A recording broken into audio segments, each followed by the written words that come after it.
Trump is losing his spark. Fox News quickly cut away during this clip because he sounds so low energy, and then he continued to glitch throughout the entire speech. Watch. Anthony, stand up. Anthony Lomangino, one of the greats. Joining us now is Newt Gingrich, former Speaker of the House, Fox News. Laura Ingraham was like, oh God, please cut away before he does the Hannibal Lecter thing. Vote for Donald Trump. What the hell do you have to lose? What do you have to lose?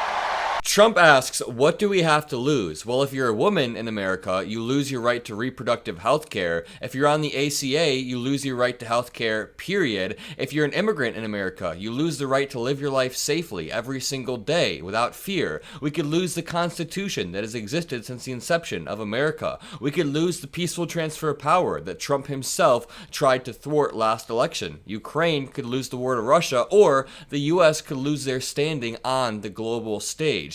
There is so much to lose. There is so much at stake with a second Trump term because Gen Z could lose our institutions, the same institutions that held when Trump tried to stress test them in every single way possible. Now, Trump held a rally in New York tonight, and I want to break down some of the wildest clips. For example, watch this clip where he says that Democrats are a threat to democracy, and then in the next breath he says that Kamala is a communist, and then in the next breath he says that Democrats need to tone down the rhetoric. It's laughable.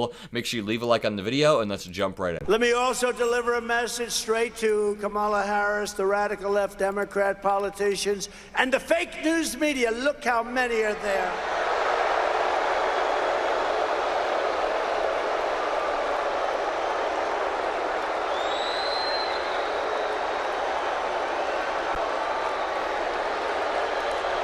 This is a weird moment.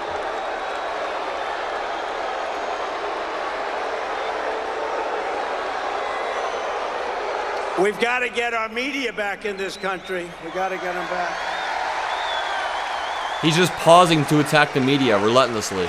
But the message is it's time to stop the lies, stop the hoaxes, stop the smears, stop the lawfare and the fake lawsuits against me, and stop claiming your opponents will turn America into a dictatorship. Give me a break. Because the fact is that I'm not a threat to democracy, they are. So Trump then uses the rhetoric that they think is inflammatory by saying that Democrats are a threat to democracy. The only difference is Trump can't substantiate that in any way. When we're talking about Trump, we have phone calls with Raffensperger. We have books and recordings of Mike Pence saying, yeah, Trump pressured me.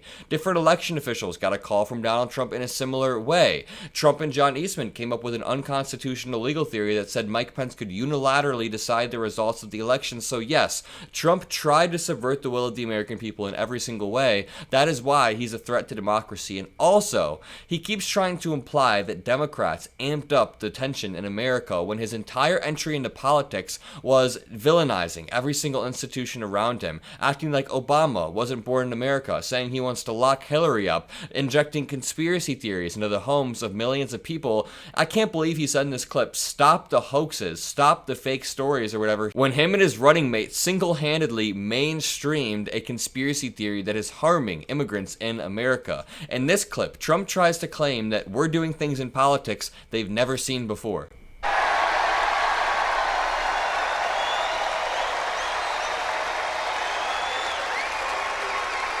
They're doing things in politics that have never been done before in the history of our country.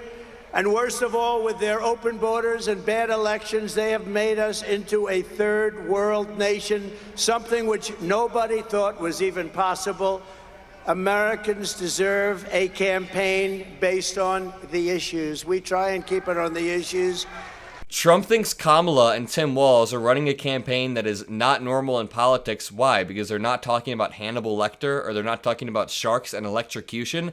See, Trump thinks that Tim Walz and Kamala are the ones that are breaking all of these unspoken norms, when Trump, every single day while he was in the White House, would break this norm, break that norm, not only the unwritten laws that have kept our country going for hundreds of years, but he even broke laws that are written on the book. That's why he's been indicted so many damn times. In this clip, Trump says that many people are saying God saved his life, but what about Corey Comparator? That's always my question. Now spared my life, it must have been God, thank you.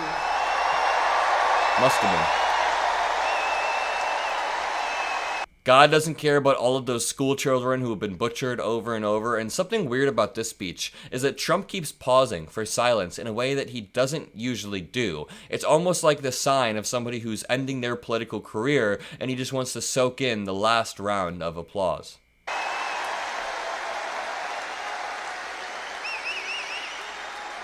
Not once, but twice. And there are those that say he did it because Trump is going to turn this state around. He's going to turn this country around. He's going to make America great again. And maybe.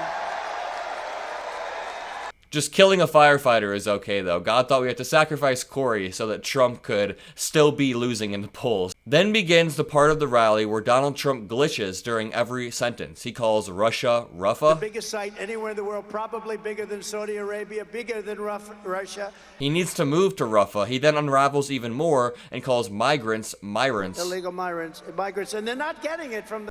And this is the part of the rally, again, where every single thing he says turns into some sort of cognitive glitch.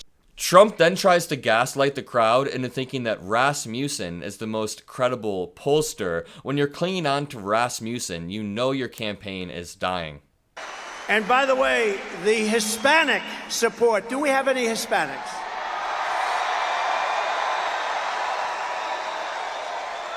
The Hispanic support is off the charts, and they don't know what the hell to do about it. It's off the charts. And we just had some great polling come out. I think the most accurate poll over the last 8 or 9 years was Rasmussen. They just came out with a poll that we're 5 up. We're 5 up. Rasmussen has not been the most accurate pollster. I guess we can take this opportunity to nerd out because you guys know that I love talking about this 538 model, and boom, I have yet to check it today, and Harris is now slated to win 64 times out of 100. Trump wins 36 times out of 100. Now it says 100, but they actually run 1,000 simulations of the presidential race on November 5th and then tell you the outcome, and the gap has been widening. If you look over here to the polls, Harris +4, Harris +6, Harris +4, +1, +6, +8. The 8 is probably an outlier because that's wild. +3, +5. Rasmussen isn't even included here, and we could look. Harris has been widening her gap, slowly but surely. So Trump is absolutely coping in this clip. And then here's Trump talking about Melania only hours after she posted a video about her nude modeling. I'll play the video, but watch this. Go out and get a book. She just wrote a book. I hope she said good things about it. I don't know. I didn't. So busy. She just wrote a book called Melania. Go out and buy it. It's great. And if she says bad things about me, I'll call you all up and I'll say, don't buy it. Get rid of it. It's funny because Trump clearly exposes in this clip that he has not read Melania's book. He has no intention of reading Melania's book. And something I've said over and over is that Melania keeps trying to say that this book will drop bombshells. But do you really think that the wife of someone running for office would drop a bombshell book with expose stories 48 days until the election? Even today, she posted about her nude modeling. Behind my nude modeling work, the more pressing question is, why has the media chosen to scrutinize my celebration of the human form in a fashion photo shoot? Nobody is scrutinizing your celebration of the human form. She later on says that liberals want to attack her for self-expression, which is laughable. We are the party that doesn't care how you express yourself. We genuinely don't, as long as you're not hurting anybody else and as long as you are happy. What we do is point out the hypocrisy in Donald Trump's entire lifestyle. He claims to be a conservative Christian who just can't stop reading the Bible, doesn't even know his favorite verse, and he hates immigrants, but he married an immigrant wife who does nude modeling, and we don't care that she's an immigrant. Of course we don't care, but we're saying that he is a hypocrite. His entire lifestyle is absolutely hypocritical. And finally, in this clip, Trump has to remind himself that he's not running against Biden while he's attacking Biden. When I imitated Joe Biden because he couldn't get off a stage. So I'd imitate him because he couldn't find the stairs. He'd look around, he finished the speech, the speech would last maybe 3 minutes. Maybe a little less than that. And then you want to get off the stage, and it always go like this. But you remember, that we're not running against him, we're running against somebody who's actually much worse. Ready? And he'd go like this. Is Trump reminding us who he's running against, or is he reminding himself? Either way, if you guys enjoyed this video, make sure you leave a like, comment a blue heart, hit that subscribe button so you can be a part of this beautiful community, and have a great rest of your day. Peace out.